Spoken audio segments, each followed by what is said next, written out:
তো একটা বছর তো শুধু আমার বিয়েবাড়ির ভ্লগ দেখেই কেটে গেল। তো এবছর এটা ছিল আমার ফার্স্ট বিয়েবাড়ি। তো hey everyone, welcome back to my channel. তো চলো ভিডিওটা স্টার্ট করা যাক। তো এখন গাড়িতে উঠে পড়েছি আর এই যে চলে এসেছি ডেস্টিনেশন বিয়েবাড়ি। তো ফাইনালি এটাই ছিল বিয়েবাড়ির এন্ট্রান্স। আর আমি এখানে অপেক্ষা করছিলাম যে কতক্ষণে সবাই গাড়ি থেকে নামে। আর এখন এই যে সবাই গাড়ি থেকে নেমে গেছে। আর বাবা এখানে দেখছিল গাড়িটা ঠিকঠাকভাবে পার্ক করা হয়েছে কিনা। তো বোনের তো এখানে বিশাল বায়না, ওকে ঢোকার আগে এখানে ছবি তুলে দিতে হবে। তাই দাদা ওকে কয়েকটা ছবি এখানে তুলে দিচ্ছিল আর সেটা দেখে বাবা আর মাও বলল যে ওরা এখন এখানে কতগুলো ফটো শটো তুলবে।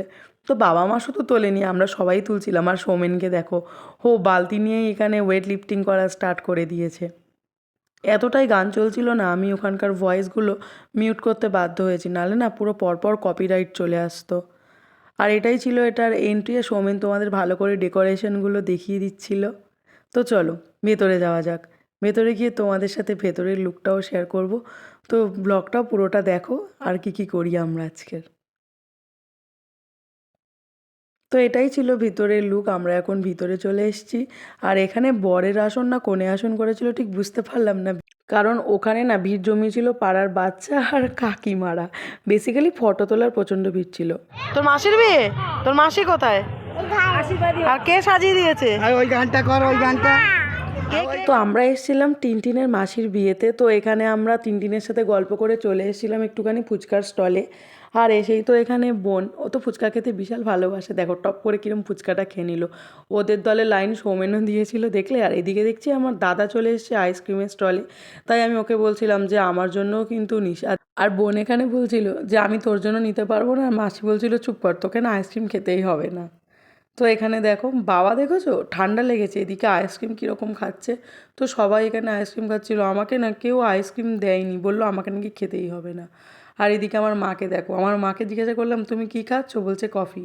আর এখানে পকোড়া স্টলে তো সৌমেন এক প্রকার যুদ্ধ মারপিট করে একটুখানি পকোড়া এনেছে। আর টিনটিনের এতটাই মজা হয়েছে, ওর মাসির বিয়ে হবে বলে ও প্রচণ্ড এখানে নাচ করছিল। তারপরে এখানে বোন টিনটিন আমরা সবাই একটু ফটো সেশন করছিলাম। তো তারপরে চলে এসছে বিয়ের কোণে, এটা ছিল আমার বৌদি, এই বৌদিরই বোনের বিয়ে ছিল। আর বরকে দেখো পুরো চ্যাংদোলা করে কিভাবে নিয়ে চলে এলো। তো ফাইনালি এখানে বিয়েটা শুরু হয়েছে। তো আমরা এখানে বসে একটুখানি বিয়ে দেখছিলাম। আর এটা হচ্ছে আমার দাদা, মানে টিনটিনের বাবা। তো দাদার লুকটাও তোমাদের সাথে শেয়ার করলাম।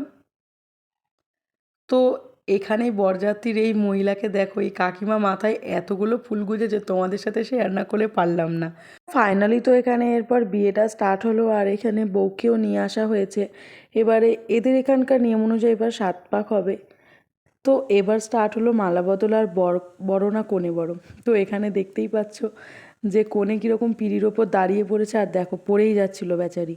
তো তারপর এখানে ওদের হস্তবন্ধন হচ্ছিলো। আর আমাদের প্রচণ্ড খিদে পেয়ে গেছিলো আর রাতও হয়ে গেছিলো, তাই আমরা এখানে খেতেও চলে গেছিলাম। তো এবারে এদের দুজনকে দেখো, খাওয়ার পরে সৌমেন আবার দাদার হাতে বাচ্চাদের মতো জল দিয়ে ধুয়ে দিচ্ছে। এই স্বপ্না, হ্যাপি ম্যারিড লাইফ। তো এরপর আমরা আইসক্রিম খেয়ে বাড়ির পথে রওনা দিলাম। আর এই যে গাড়িতে উঠে পড়েছে। আর এই দেখো ভিডিও করতে গিয়ে আমার ফোনটা পুরো পড়ে গেছিলো। তো যাই হোক, আজকের ব্লগটা এই পর্যন্তই, দেখা হচ্ছে অন্য একটা ব্লগে। বাই।